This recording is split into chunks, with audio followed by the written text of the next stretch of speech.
Amados,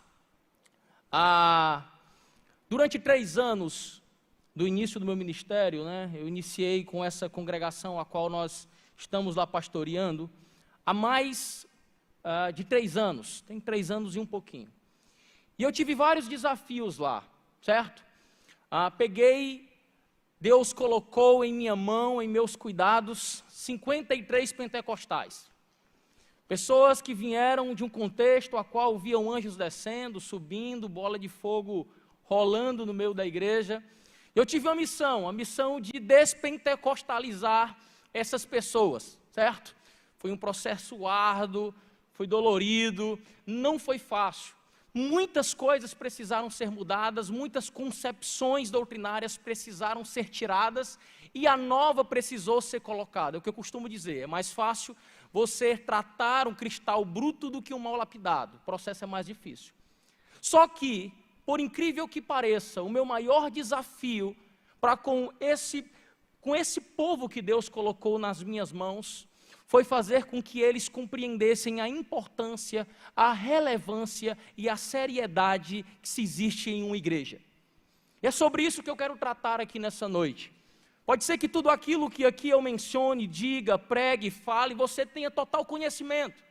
Mas o Espírito Santo também, ele tem o ministério de nos fazer lembrar as palavras que nós já ouvimos. E eu peço a Deus que Ele possa utilizar essa mensagem para a edificação do seu povo nessa noite. Amém, queridos? É um grande desafio, pelo menos para mim, fazer com que as pessoas entendam a seriedade que a igreja tem e queria compartilhar um pouco dessas realidades a respeito da igreja para vocês nessa noite. Vamos orar, pedindo que Deus abençoe esse tempo de proclamação da sua palavra. Santo Deus, em nome de Jesus, Pai, queremos agora ouvir a Tua voz, ouvir a Tua palavra, aprender, ó Deus, um pouco mais de Ti, ou relembrar tudo aquilo que o Senhor já nos ensinaste. Nos ajude, ó Pai, me ajude, Santo Deus, a transmitir essa mensagem com clareza. Me ajude a ser preciso, cirúrgico, ó Pai, e conciso, ó Pai, naquilo que nós vamos aqui ministrar e ensinar. E também, Santo Deus, que o Senhor prepare as mentes e os corações dos Teus filhos, para com que, ó Deus, recebam, ó Pai, de bom grado e de maneira clara e límpida a Tua palavra. Nos ajude nesse tempo, Santo Deus, em nome de Cristo Jesus. Amém e graças a Deus. Queridos, o tema da minha mensagem de hoje se restringe a 3 perguntas. E eu quero respondê-las. A primeira é: o que é a igreja? Isso é assunto de escola bíblica dominical. A segunda pergunta é: de quem é a igreja? Um assunto também simples que certamente vocês têm esse conhecimento. E a terceira pergunta é: para que é a igreja? Para que ela serve? Qual o objetivo que ela tem? Então, o que é a igreja? De quem é a igreja? E para que serve a igreja? Eu quero responder essas 3 perguntas aqui e peço que Deus me ajude a respeitar o tempo para usar todos os textos que aqui são precisos para fazer essas aplicações. Então, a primeira pergunta que nós precisamos responder é: o que é a igreja? E eu quero refletir junto com você a respeito do que é essa instituição, do que é esse povo, esse ajuntamento aqui que estamos desfrutando, vivenciando aqui nesse tempo. E para com que nós entendamos os aspectos básicos da igreja, nós precisamos compreender a origem da palavra igreja. A palavra igreja no grego é eklesia, que significa literalmente congregação, ajuntamento, reunião. Isso é a igreja. É o ajuntamento dos santos, é a reunião dos santos, é o agrupamento daqueles que foram salvos em Cristo Jesus. Esse nome não foi criado por Jesus, esse nome já existia e era utilizado para outros ajuntamentos também, para outras reuniões, para outras congregações também. E esse nome aqui, queridos, já nos dá uma profunda sugestão a respeito do sentido real da igreja. O nome deixa claro que é impossível ser igreja na minha individualidade. É impossível ser igreja na minha particularidade. Hoje existe uma teologia que não é moderna, porque a igreja primitiva já pregava, já defendia, na verdade, pessoas que estavam dentro da igreja primitiva falavam e viviam essas realidades, certo? Não é moderna, mas contudo tem sido hoje muito evidente que é o desigrejismo. Pessoas que acreditam que elas são igreja, e que porque elas acreditam que são igreja, elas não precisam de uma igreja. Elas não precisam fazer parte de um ajuntamento. Mas o próprio nome já deixa claro que não existe igreja na nossa individualidade. Igreja é coletividade. Sempre que se fala na igreja, se é falado em aspectos plurais e nunca singulares. Quando a Bíblia vai falar a respeito da igreja, ela vai dizer: vós sois a igreja, o ajuntamento, a comunidade envolvida, os santos salvos em Cristo Jesus, reunidos para glorificar o nome do Senhor. E em aspectos mais rasos, a igreja é o ajuntamento de homens e mulheres que confessam Cristo como Senhor e Salvador de suas vidas. Aqui somos nós, aqui estamos nós, nos reunindo como igrejas, homens, mulheres que um dia confessaram o Senhor como o suficiente Salvador de suas vidas. E desse grupo, Deus, Pai, fez sua casa e família. A igreja, de início, para com que entendamos, é a família do Deus Pai, a casa do Deus Pai. Em 1 Timóteo, capítulo 3, versículo 15, na parte B, olha o que a palavra de Deus aqui nos diz. Vai ter os textos aí, pastor? Pronto, eu vou tentar já ir falando as referências e falando os textos para nós ganharmos tempo, porque os textos vão ficar aqui na projeção. Amém, queridos? Olha o que a Bíblia diz, 1 Timóteo 3, 15, parte B. Mas se tardar, para que saibas como convém andar na casa de Deus, que é a igreja do Deus vivo. A igreja é o lar de Deus, a igreja é a casa de Deus, a igreja é a família de Deus. Efésios, capítulo 2, versículo 19, a Bíblia diz: assim que já não sois estrangeiros, nem forasteiros, mas concidadão dos santos e da família de Deus. A igreja, em primeiro lugar, é a família do Deus Pai. A igreja é o lar de Deus, é sua casa. Família essa, querido, ou queridos, onde nós devemos nos enxergarmos como filhos desse Deus, irmãos daqueles que compõem esse lar. Parece ser algo simples e simplório que eu estou falando. Me enxergar como filho de Deus e irmão daqueles que fazem parte da minha comunidade de fé, isso é natural. Mas, infelizmente, queridos, muitas vezes não é assim que vivemos. Muitas vezes nós até vivemos como filhos de Deus, mas nós não vivemos como irmãos dos nossos irmãos, da nossa comunidade de fé. Nós muitas vezes vivemos como desconhecidos, como pessoas que não têm interesse nenhum em criar um relacionamento ávido, intenso, íntimo e profundo com aqueles que estão à minha volta, com aqueles que me circundam na minha família de fé. Percebam a tamanha importância e honra que Jesus dá para a família da fé. Olha o que o texto de Mateus, capítulo 12, versículo 47 ao versículo 50 diz, Mateus 12, 47 ao 50. E disse-lhe alguém: eis que estão ali fora tua mãe e teus irmãos, que querem falar-te. Ele, porém, respondendo, disse, ao que lhe falara: quem é minha mãe? E quem são meus irmãos?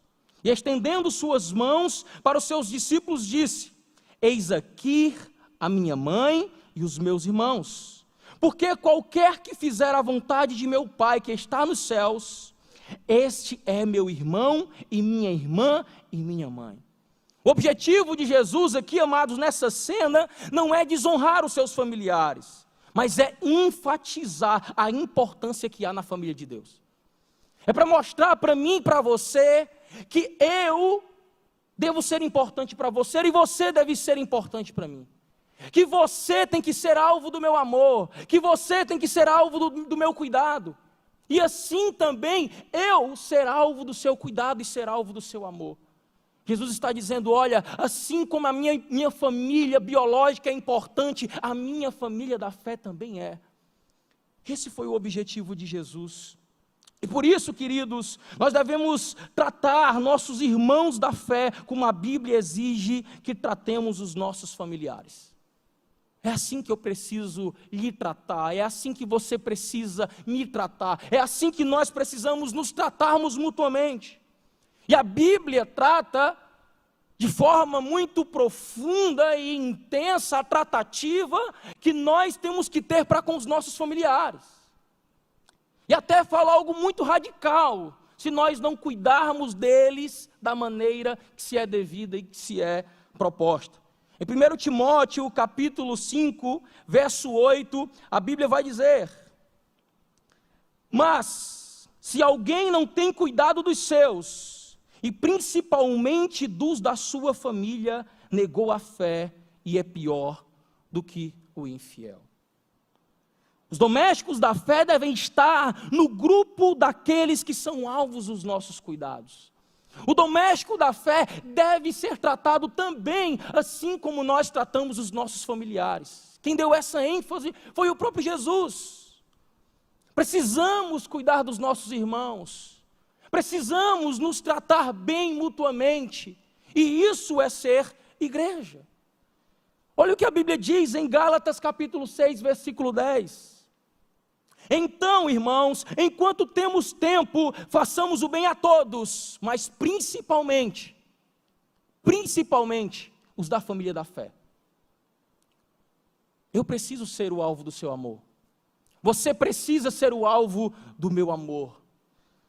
Ser da família de Deus não se restringe somente a um ajuntamento local, mas também tem que ser um ajuntamento relacional.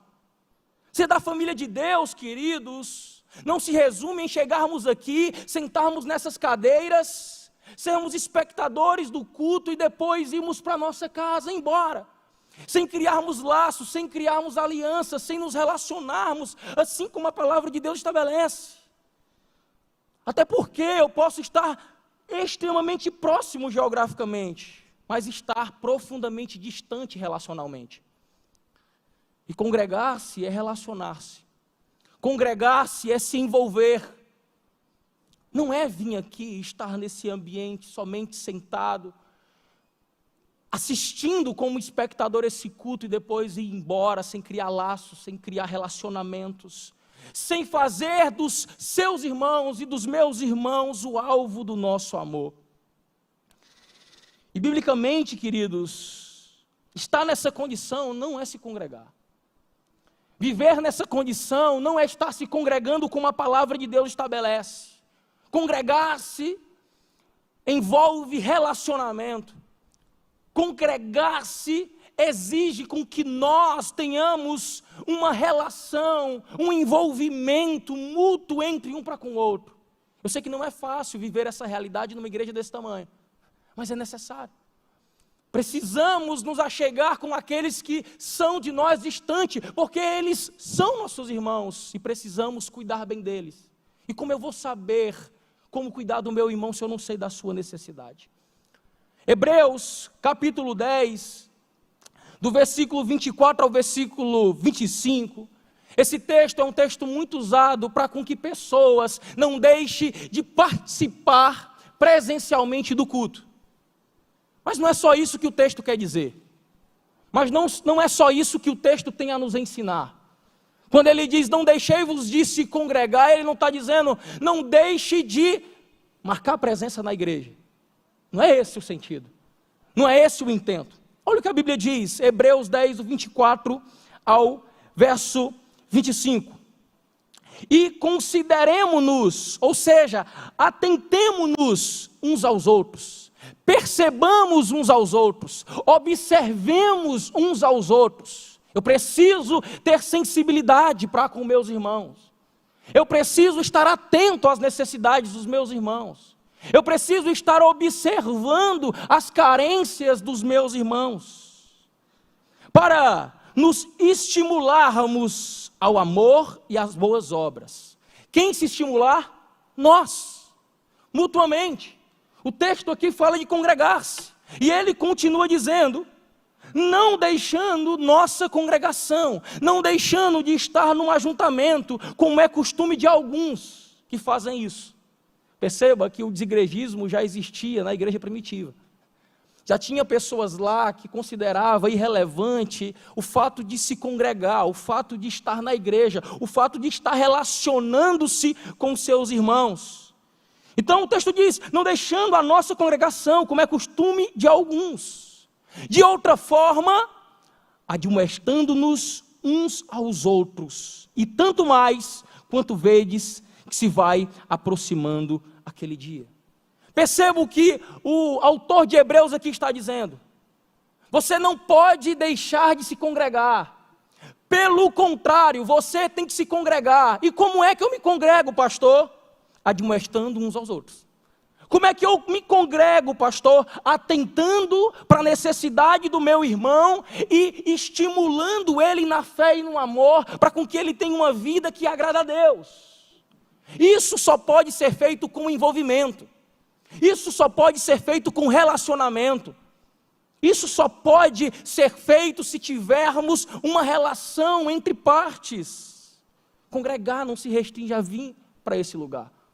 Congregar é se relacionar, é se envolver. Mas do contrário, queridos, muitas vezes isso acontece muito conosco. E é triste isso, porque vai fugindo do nosso coração o sentido real de igreja. Muitas vezes, do contrário, evitamos até de olharmos para alguns irmãos, para com que não haja necessidade de cumprimentá-los. Rapaz, eu vou passar aqui nesse corredor rápido, e olhando, focado na frente, para com que eu não precise cumprimentar ninguém. Infelizmente, isso acontece muitas vezes conosco. Chegamos na igreja e queremos pegar os melhores atalhos para com que não precisemos de alguma maneira se relacionar, ver, cumprimentar pessoas. Eu sei que não são todos que vivem essa realidade, mas infelizmente muitos de nós vivemos essas verdades. E nós precisamos mudar, e nós precisamos adotar uma nova postura em relação a isso, porque não há ajuntamento, não há igreja, não há congregar-se sem haver envolver-se, relacionar-se. Mas pastor, o senhor não sabe o que é que ele fez comigo. Rapaz, o senhor não sabe o porquê eu não olho. O senhor não sabe o porquê eu não dou atenção. O senhor não sabe o porquê eu não me relaciono. O senhor não sabe quem ele é. Não importa, querido. Não importa o que ele lhe fez. Mesmo assim, ele deve ser alvo do seu amor. Mesmo assim, ele deve ser alvo do seu cuidado. Não podemos fugir dessa realidade. Até porque, amados, quando alguém peca contra nós, a ordem não é abandoná-lo. A ordem não é desprezá-lo. Mas a ordem é termos a iniciativa de irmos e adverti-lo. Parece até um pouco que cômico ou irônico. Mas por incrível que pareça, o que feriu, ele tem um dever, ele tem uma obrigação: expressar o seu arrependimento através do pedido de perdão. Mas aquele que foi ferido, ele tem dois deveres. O primeiro é de ir advertir, e o segundo é de perdoar. Por que Deus faz isso? Porque geralmente quem peca é que está caído. E quem foi ferido é que está de pé. Então o que está de pé, ele tem mais força, equilíbrio e maturidade para advertir e perdoar. Olha o que a Bíblia diz em Mateus capítulo 18, versículo 15. Olha o que o texto diz. Ora, se teu irmão pecar contra ti, deixa ele para lá, não fala mais, vira o rosto e o despreza. É isso que o texto diz? Não. Isso aqui é um imperativo. Isso aqui é uma ordem. Eu não posso fugir dessa realidade. Eu não posso deixar de cumprir. Isso aqui não é uma opção. Não, isso aí eu faço se eu quiser. Não é isso que o texto fala. O que o texto diz é: se ele pecar contra ti, vai, se desloca, faz a tua parte e repreende-o entre ti e ele somente. Quando alguém me fere,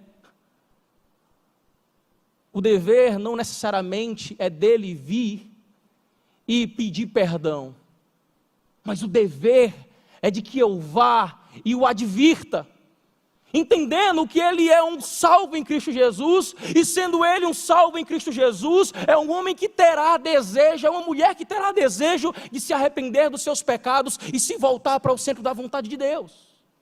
Vai, é minha função ir, é nossa função ir, adverti-lo e repreendê-lo, e se ele te ouvir, ganhastes um irmão. Não há, amados, nenhuma base nas Escrituras que justifique o meu desprezo para com o meu irmão na fé, sem com que antes ele tenha sido advertido. Nós somos separatistas.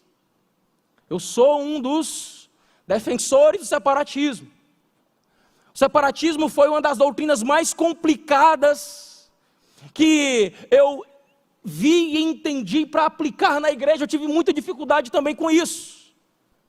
Mas não há nas Escrituras Sagradas nenhuma base para com que desprezemos os nossos irmãos antes que tenhamos que ir lá adverti-lo.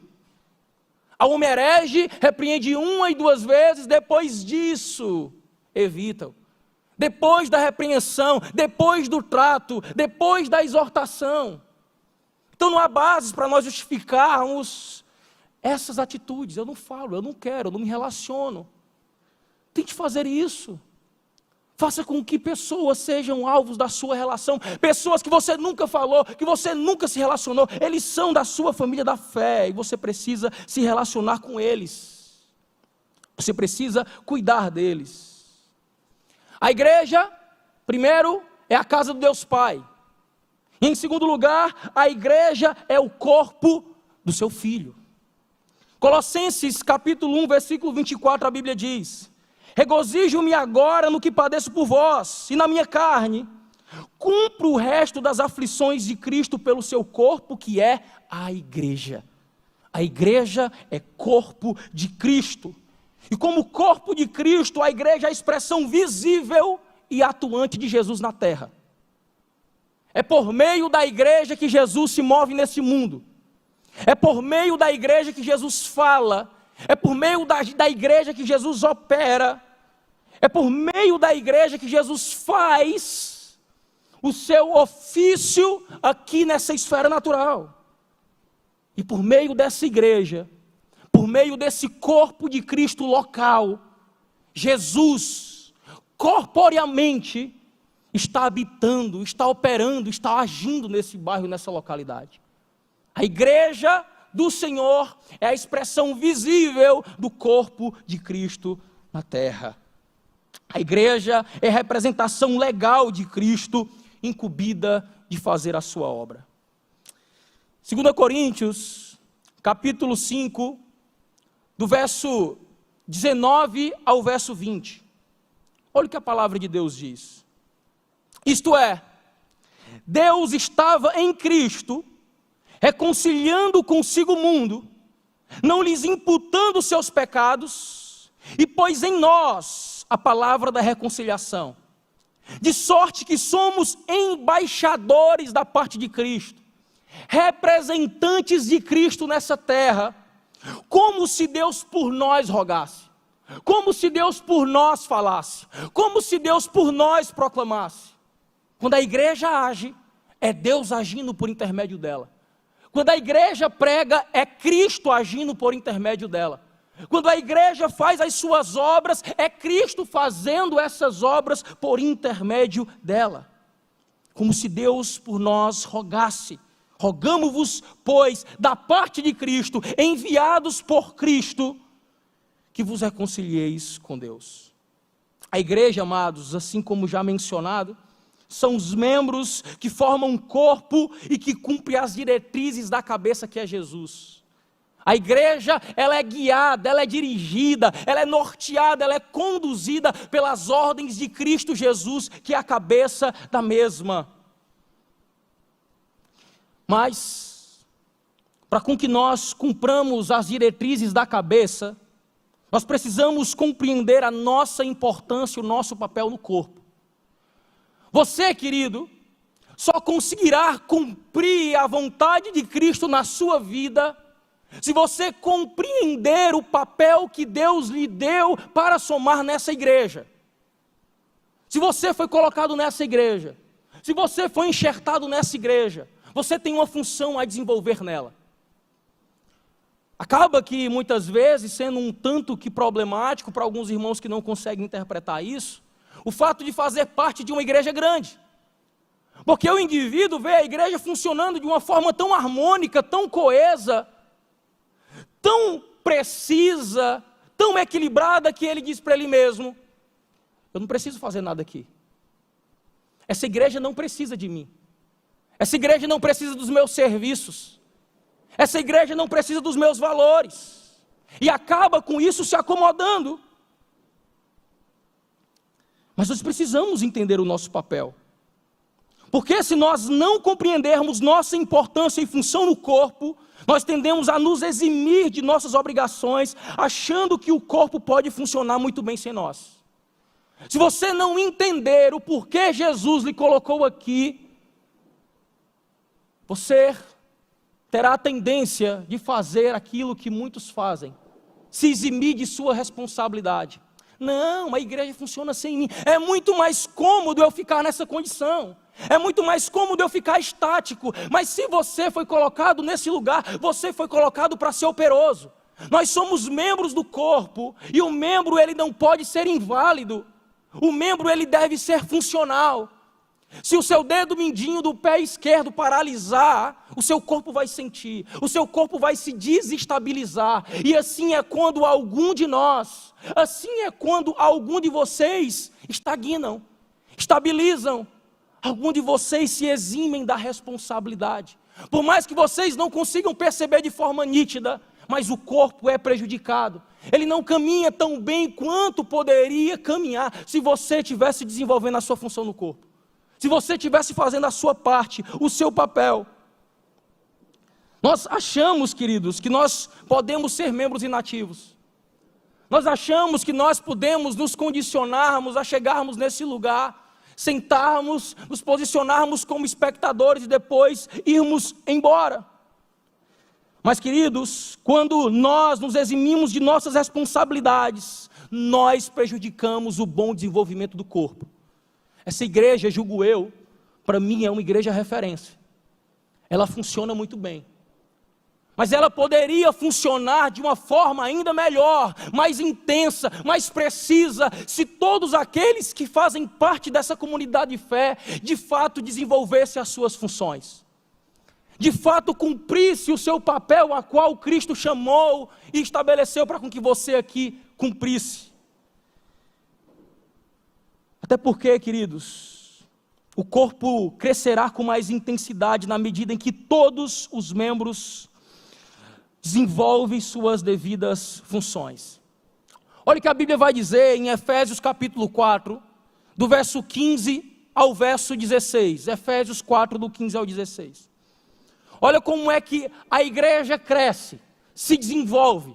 O texto vai deixar claro que cada parte, que cada um tem que estar envolvido nesse processo. Eu não sei qual a sua função, mas você precisa entender e você precisa se colocar à disposição em servir na função a qual Deus lhe chamou.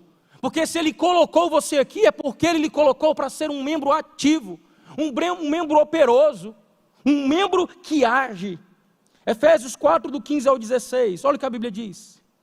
Antes, seguindo a verdade em amor, cresçamos em tudo, naquele que é a cabeça, Cristo, do qual todo o corpo, bem ajustado, mais uma vez aqui nos remetendo a um conceito de relacionamento, um corpo bem ajustado, bem ligado, com seus relacionamentos coesos, corretos, e ligados pelo auxílio de todas as juntas, segundo a justa, ou em outras palavras, segundo a devida operação de cada parte. E cada parte aqui é o sentido de cada membro. Segundo a operação de cada membro, faz o aumento no corpo para a sua edificação em amor. Cada membro é essencial. Cada membro é necessário. Por mais que você entenda que aquilo que você pode fazer, prestar e oferecer para a igreja seja algo relevante, mas se você não faz aquilo que você julga relevante, a sua igreja, a nossa comunidade de fé não cresce como poderia crescer. E quando eu me eximo de minhas funções, eu estou atrapalhando o desenvolvimento do corpo de Cristo. Não, pastor, não estou atrapalhando. Eu sou neutro. Eu não ajudo, mas também não atrapalho. Eu não ajudo, mas também eu não prejudico. Mas não é assim que as Escrituras tratam essa questão. Jesus, ele não tolera a inatividade. Eu não vou ler com vocês porque eu sei que vocês conhecem. A parábola dos talentos. O Senhor daqueles homens o chamou e um deu 5 talentos. A outro deu 2 talentos. A outro deu 1 talento. E quando ele voltou, o que tinha 5 fez mais 5. O que tinha 2 fez mais 2. E o Senhor deles falou: servos bons e fiéis, no pouco fostes fiéis, e no muito o colocarei. E o que tinha 1, foi o que ele fez: rapaz, é o seguinte, eu vou ser neutro. Eu não vou produzir, mas também não vou perder. E certamente o meu Senhor não se enfurecerá contra mim. Por quê? Porque eu não perdi aquilo que era dele. Isso é suficiente. Eu não prejudico, mas também eu não atrapalho. Mas não é essa a ótica de Deus. Mas não é essa a ótica de Cristo Jesus, nosso Senhor. Quando o seu Senhor volta, Ele diz: olha, você será condenado por consequência de ter sido inativo, por consequência de ter sido estático. Jesus não tolera, querido, a inatividade. Vamos abrir nossas Bíblias em Lucas capítulo 11, versículo 23. Olha aqui o que Jesus diz.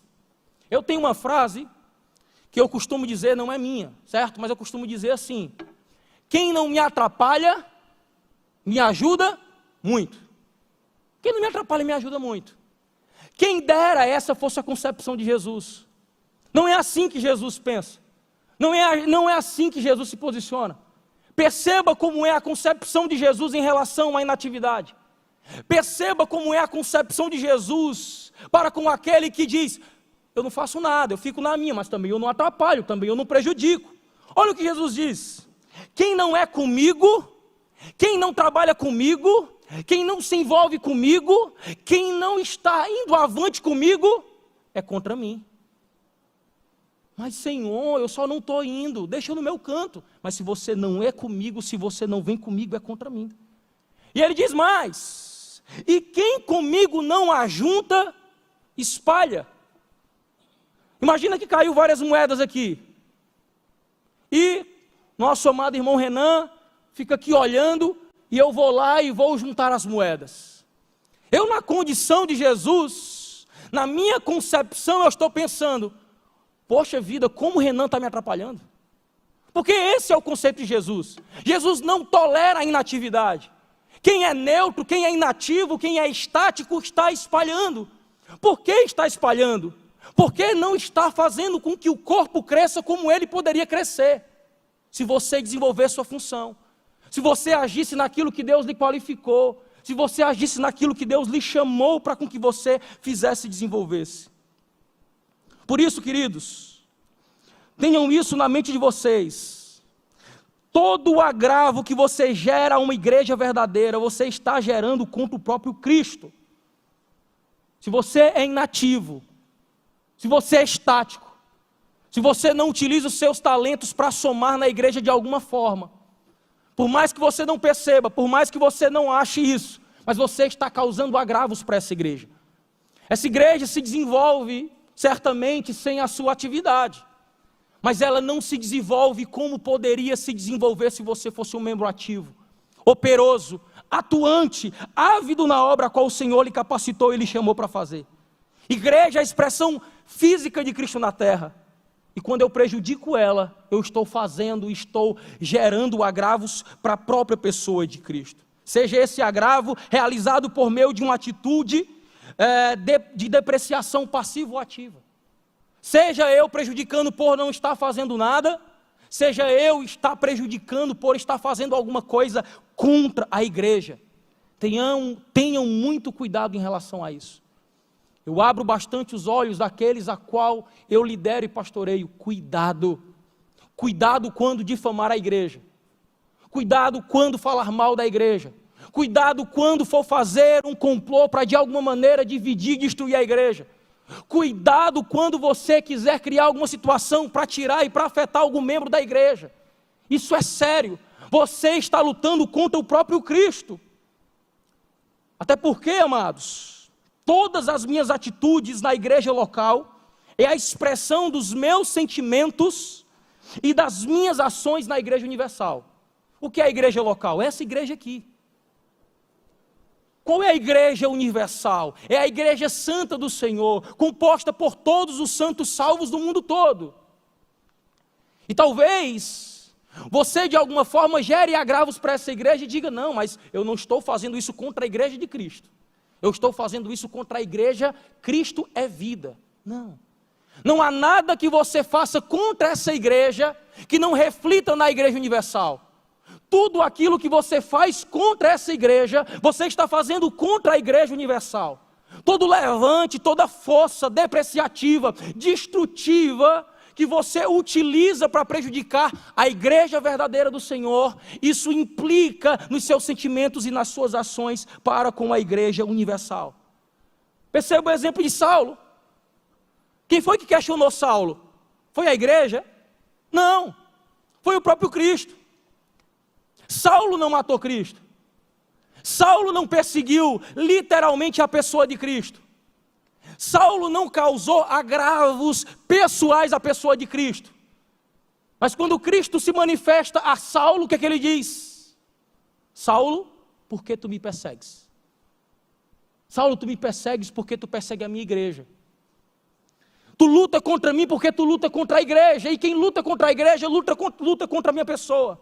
Quem persegue a minha igreja, persegue a mim. Quem investe forças para destruir a minha igreja, investe forças para destruir o meu corpo, visível, funcional e operoso na terra. Então, amado, tudo que você realiza contra uma igreja legítima, você faz contra o corpo de Cristo. Tudo.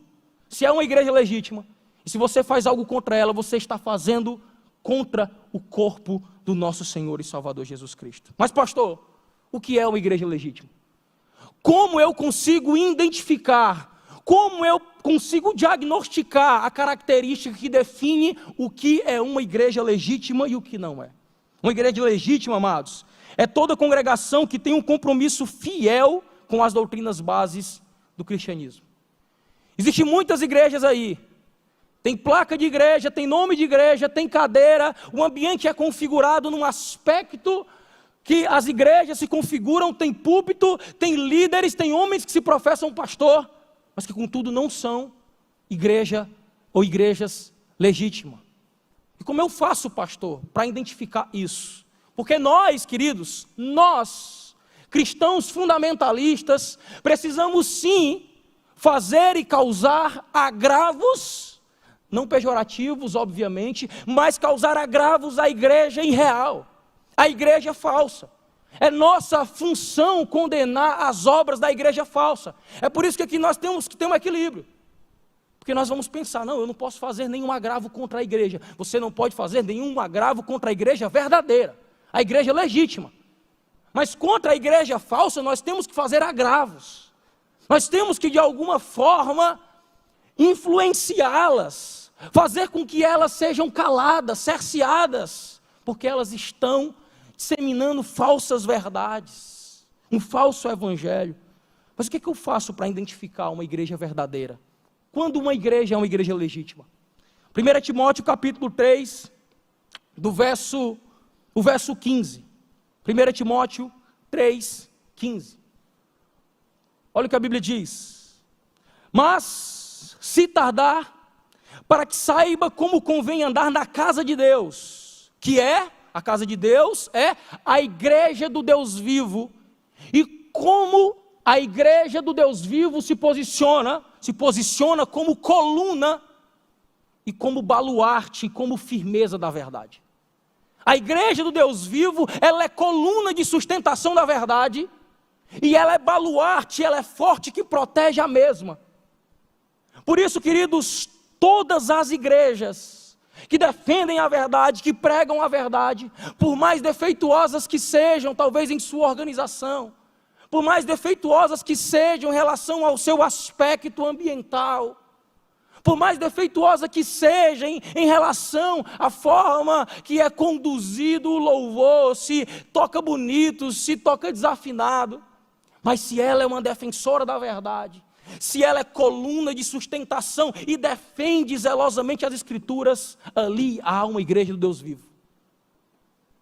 Mas ela pode ter cadeiras, ela pode ter púlpito, ela pode ter pastores, ela pode ter membros, ela pode ter recursos, ela pode ter um grande prédio. Se ela não defende a verdade de Deus, ela não é a igreja de Deus. Por isso, queridos, nós devemos nos posicionarmos com respeito, zelo e presteza ante a igreja do Senhor. A igreja é mais séria do que nós pensamos. A igreja também é templo do Espírito Santo.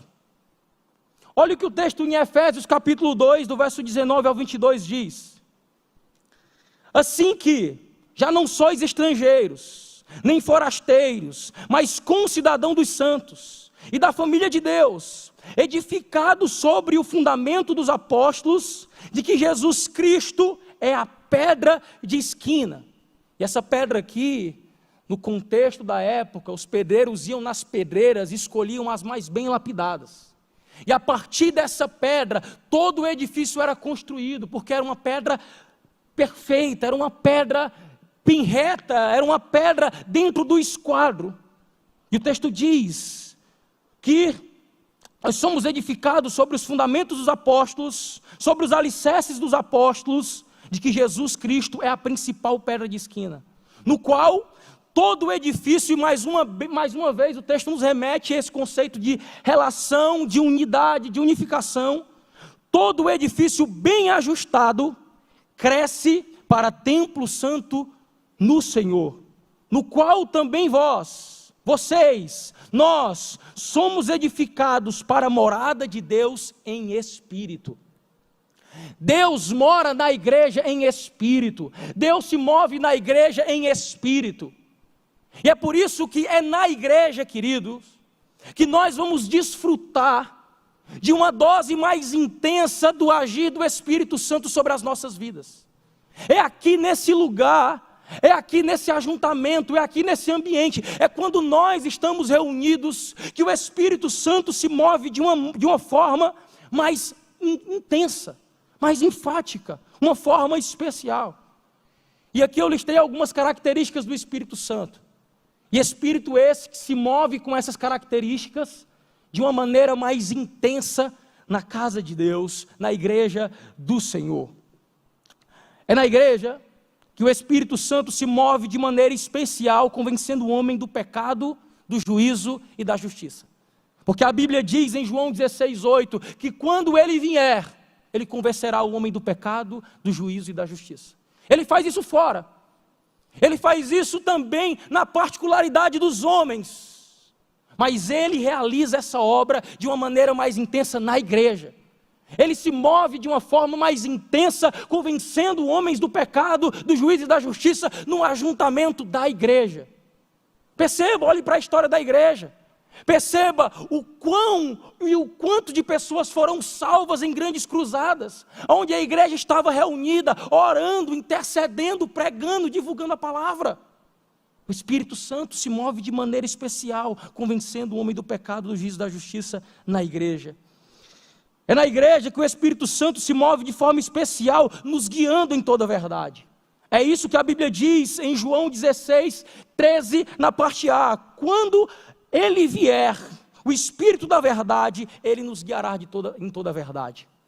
É aqui que o Espírito nos conduz, é aqui que o Espírito nos estimula, é aqui que o Espírito Santo age de maneira especial em nossos corações, nos entusiasmando para viver a sua vontade, nos entusiasmando para viver o seu querer. É na igreja que o Espírito Santo se move de forma especial, ensinando a palavra de Deus. Você aprende só? Aprende. O Espírito Santo lhe ensina de maneira intensa e profunda, na sua particularidade, ensina. Mas é na igreja que o Espírito Santo ensina o seu povo de uma forma mais aguda, de uma forma mais intensa. João 14, versículo 26, a Bíblia vai dizer que aquele Consolador, o Espírito Santo, que o Pai enviará em nome de Jesus, esse os ensinará todas as coisas. É na igreja, amados, que o Espírito Santo se move de forma especial, nos lembrando da palavra do nosso Senhor. Talvez seja isso que Ele esteja fazendo nessa noite, lhe lembrando de aspectos que talvez você esqueceu. E na igreja o Espírito Santo age dessa maneira, de uma forma mais especial. Em João 14, 26 vai dizer isso, que Ele vos fará lembrar de todas as palavras que Cristo ali disse. E tudo isso, queridos, nós precisamos, todas essas coisas, na igreja que o Espírito Santo também nos consola de maneira intensa e profunda. Quantos de vocês, quantos de nós, não chegamos algumas vezes na igreja abatidos, desolados, decididos a desistir, e aqui o Espírito Santo operou no nosso coração, nos entusiasmou com a sua palavra e consolou o nosso espírito. Por quê? Porque Ele se move de maneira especial no ajuntamento. Tudo isso nós precisamos, e é somente na igreja que nós iremos desfrutar dessas coisas de uma forma especial. Pois é na igreja, queridos, que o Espírito Santo nos enche de forma intensa. Vamos ler aqui Efésios 5, do verso 18 ao verso 21. Como é que eu consigo me encher do Espírito Santo, pastor? Onde é que diz na Bíblia os passos para com que nos enchamos do Espírito Santo? Certamente eu posso me encher na minha particularidade, sim. Certamente eu posso me encher do Espírito Santo no meu lar, na minha casa, no meu devocional, sim. Mas é na igreja que a palavra de Deus diz, é no ajuntamento. Quando eu falo na igreja, eu falo no ajuntamento, seja dentro desse prédio, seja fora desse prédio. É no ajuntamento que o Espírito Santo nos enche de uma maneira mais aguda e especial. Olha o que a Bíblia diz, Efésios 5, do 18 ao 21. E não vos embriagueis com vinho, que há contenda, mas enchei-vos do Espírito Santo. E aí ele vai dizer como nós vamos nos encher do Espírito Santo. E aí o texto diz, falando entre vós, em salmos, em hinos, em cânticos espirituais, cantando e salmodiando ao Senhor no vosso coração. Fazer isso como? Entre vós, entre vocês, no ajuntamento, na comunhão, na reunião dos santos. É na igreja que o Espírito Santo nos enche de uma forma mais especial. E aí o texto continua dizendo, dando sempre graças por tudo ao nosso Senhor Deus e Pai, e em nome de nosso Senhor Jesus Cristo, sujeitando-vos uns aos outros no temor de Deus. Como é que eu me encho do Espírito Santo, pastor? Na igreja, no ajuntamento, falando, ouvindo, cantando, louvando, orando, juntamente com os meus irmãos, no ajuntamento. É isso que a palavra de Deus diz. E diante dessas coisas, queridos, como ainda podemos julgar a igreja como algo desnecessário em nossas vidas? Diante dessas coisas, como é que podemos dizer que podemos ser igreja na nossa particularidade? Não podemos. O digregismo é uma farsa, é uma grande mentira do diabo, que utilizou essa teoria para matar e para destruir muitas pessoas e levá-las a sucumbi-las na fé. Então falamos o que é a igreja. Agora, de uma forma bem rápida, vamos falar quem é o dono da igreja, de quem é a igreja. Mateus capítulo 16, verso 18. Quem aqui diz que é o dono da igreja? Olha o que a Bíblia diz. Pois também eu te digo, tu és Pedro, e sobre essa pedra é a confissão de Pedro de que Cristo é o Filho do Deus vivo. Sobre essa pedra eu edificarei a minha igreja. Quem é que está falando isso? Cristo. Ele é que edifica a igreja, e ele diz, a minha igreja eu edificarei. A igreja é do Senhor Jesus. E a genuína igreja deve ser devidamente controlada pelo cabeça que é Cristo. Isso também nós precisamos dar bastante atenção a isso. Queridos, eu tenho acompanhado e tenho visto muitas pessoas que têm largado igrejas bíblicas, conservadoras, para fazerem parte de igreja moderna. Igreja onde Cristo não é cabeça. Igreja onde é dirigida por homens que empregam nelas e conduzem elas a partir de suas filosofias e de seus conceitos. Isso é triste. E às vezes nós nos perguntamos, onde é que nós estamos errando? Será que esse povo passou tanto tempo assim, não entendendo absolutamente nada do que nós pregamos? E por isso o cuidado que nós devemos ter também com os nossos jovens. Porque a igreja moderna, ela vislumbra, ela cativa os olhos, ela é atraente, ela gera inúmeros entretenimentos que cativam o coração daqueles que amam essas coisas. Mas irmão, irmã, jovem, não se iluda. Essas igrejas não são conduzidas por Cristo. A igreja de Jesus tem Ele como cabeça, é Ele que guia. E ela não é guiada a partir do preceito de um homem. Um homem não é o dono da igreja. O homem, ele não é o soberano sobre a igreja, mas Cristo e sua palavra. Eu vim de muito tempo de uma igreja episcopal. Eu nunca tinha conhecido o sistema congregacional de igreja. E eu falei para mim mesmo, quando eu aprendi isso, eu fui enganado há tanto tempo. E há tanto tempo eu fiz parte de empresas e não de igrejas e não percebi, não sabia. Porque essas igrejas não são conduzidas por Cristo. São verdadeiros patrimônios criados para atender os caprichos desses homens que a elas lideram. Igrejas que em seus estatutos já está definido quem é o sucessor, quando o indivíduo a qual ali está pastoreando, que é o dono dela, vai morrer. Geralmente é seus filhos. Isso não acontece em igreja. Isso acontece em empresas. A igreja verdadeira, ela é guiada por Cristo, que é o cabeça. É o que diz em Colossenses capítulo 1, verso 18, parte A. Ele é o cabeça do corpo. E por fim, queridos, para que é a igreja? Terceira pergunta. Qual é o objetivo dela? O primeiro objetivo que nós precisamos aqui nos atentar é que a igreja é o ajuntamento que foi eleito, salvo, santificado para proclamar as virtudes de seu Senhor. Essa é uma das funções da igreja. Esse foi um dos propósitos a qual Cristo estabeleceu por ter criado a igreja.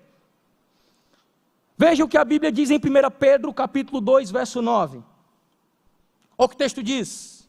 Mas vós sois, vocês, o ajuntamento dos santos, a congregação dos santos, sois geração eleita, sacerdócio real, a nação santa, o povo adquirido, para que, e aqui ele vai falar sobre a função, para esse objetivo, para esse propósito. E qual objetivo nós fomos salvos? E para qual objetivo nós fomos alocados nesse lugar? E para qual objetivo nós fomos constituídos povo santo? A Bíblia diz, para anunciar as virtudes daquele que vos chamou das trevas para a sua maravilhosa luz. A função da igreja, uma das funções da igreja, é proclamar o Evangelho. É fazer com que pessoas conheçam de uma forma mais clara, límpida, a palavra da verdade. Por isso, queridos, a igreja precisa trabalhar em unidade com o fim de fazer Cristo conhecido. Louvo a Deus por essa igreja, pois é uma igreja profundamente e extremamente missional e comprometida com missões.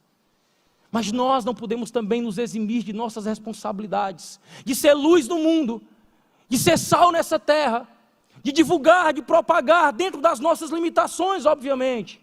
Porque nem todos têm o dom de evangelista, nem todos têm uma vocação missionária, mas todos nós temos capacidade de alguma maneira falar de Cristo para aqueles que nos circundam. A palavra vai dizer que a nossa boca fala do que o coração está cheio. E se o nosso coração estiver cheio de Cristo, vai ser natural todas as pessoas que me circundarem, estiverem à minha volta, conheçam através de mim a palavra de Deus.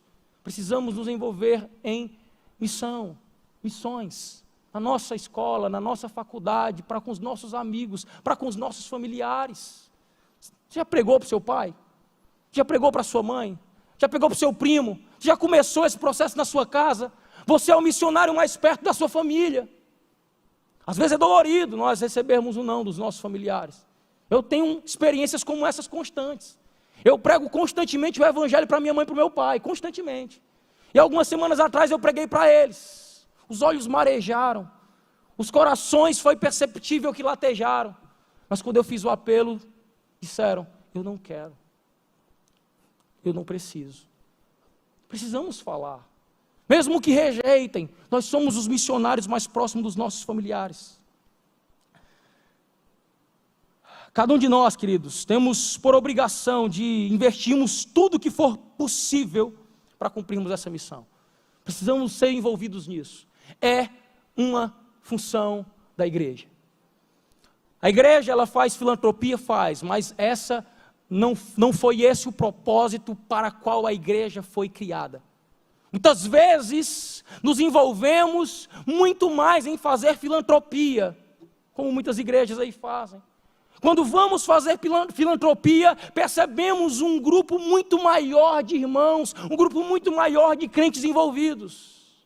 Mas quando o assunto é pregar o evangelho, que é uma função primária e não secundária da igreja do Senhor, nós não vemos tanto envolvimento.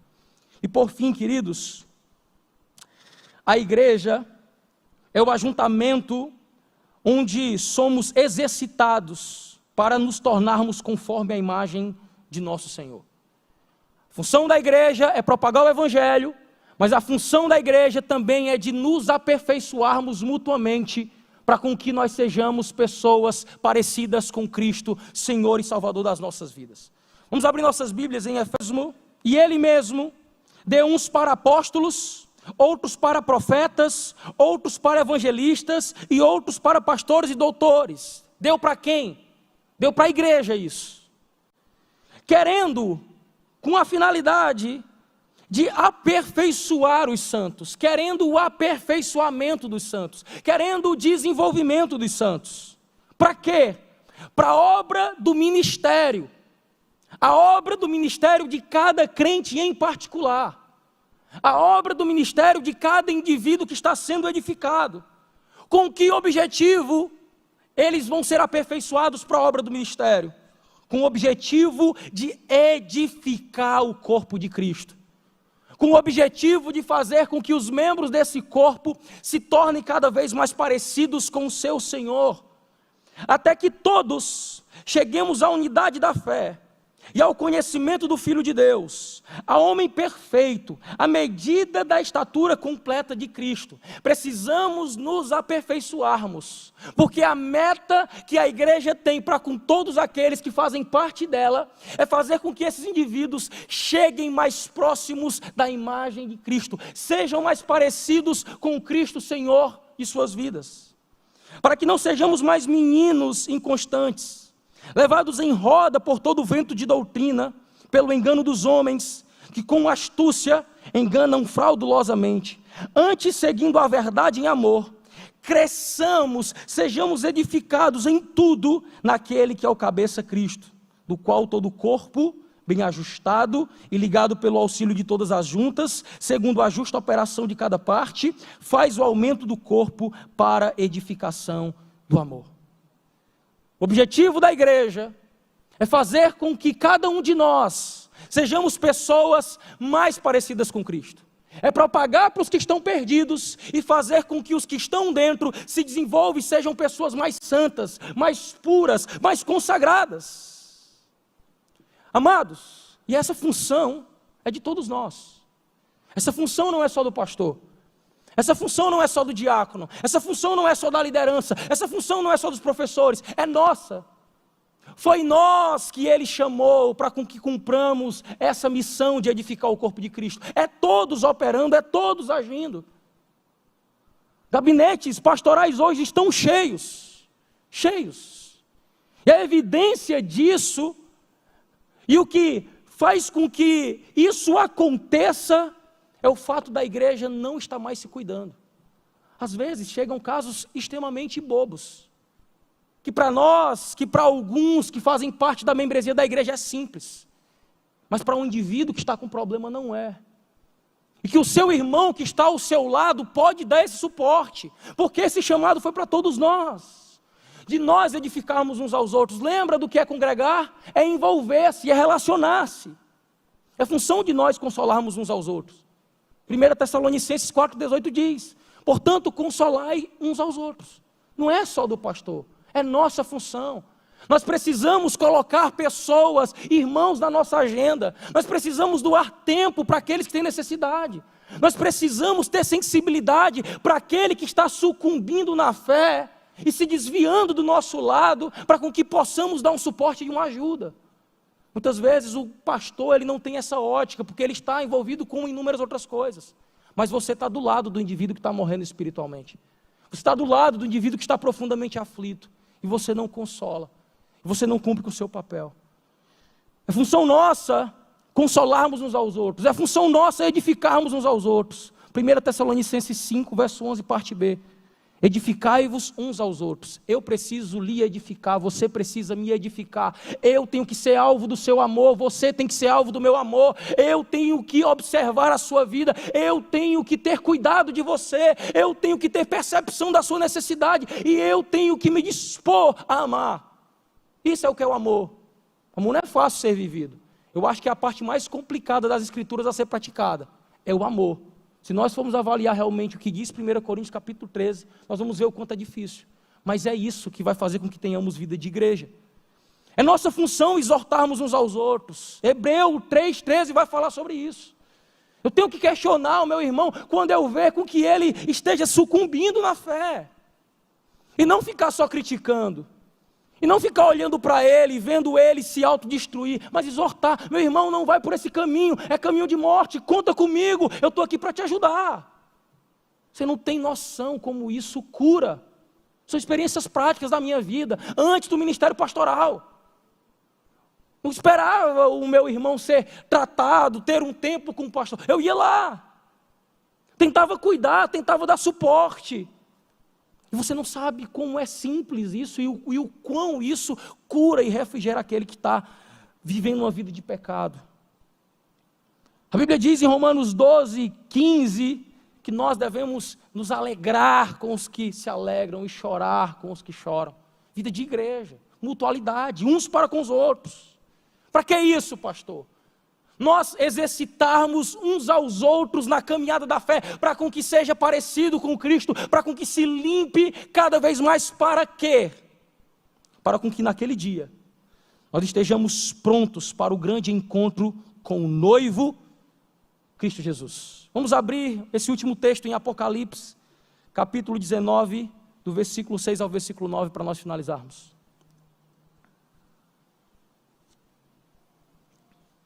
Apocalipse 19, do 6 ao 9.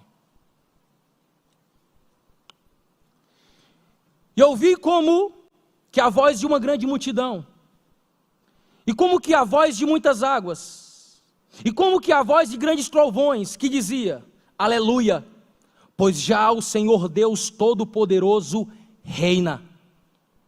Regozijemo-nos e alegremo-nos e demos-lhes glória. Perceba que está no coletivo aqui. Vamos nos regozijar junto, vamos nos alegrar junto e vamos dar glória junto, porque vindas são as bodas do Cordeiro.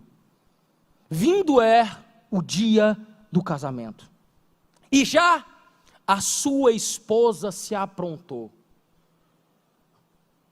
Relacionamento de igreja, congregar-se, envolver-se, nada mais é do que prepararmos a noiva para o grande dia do Senhor. Nada mais é do que prepararmos a noiva e deixarmos e tornarmos essa noiva bela, imaculada para o dia do casamento, para o dia das bodas do Cordeiro. E o texto continua dizendo: e foi-lhe dado que se vestisse de linho fino, puro e resplandecente, porque o linho fino são a justiça dos santos.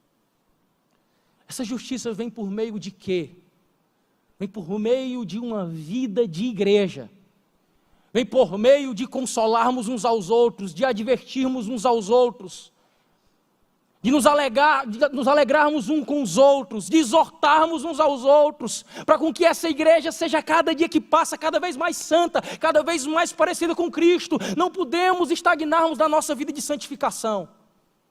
Temos que ser mais santos hoje do que nós fomos ontem.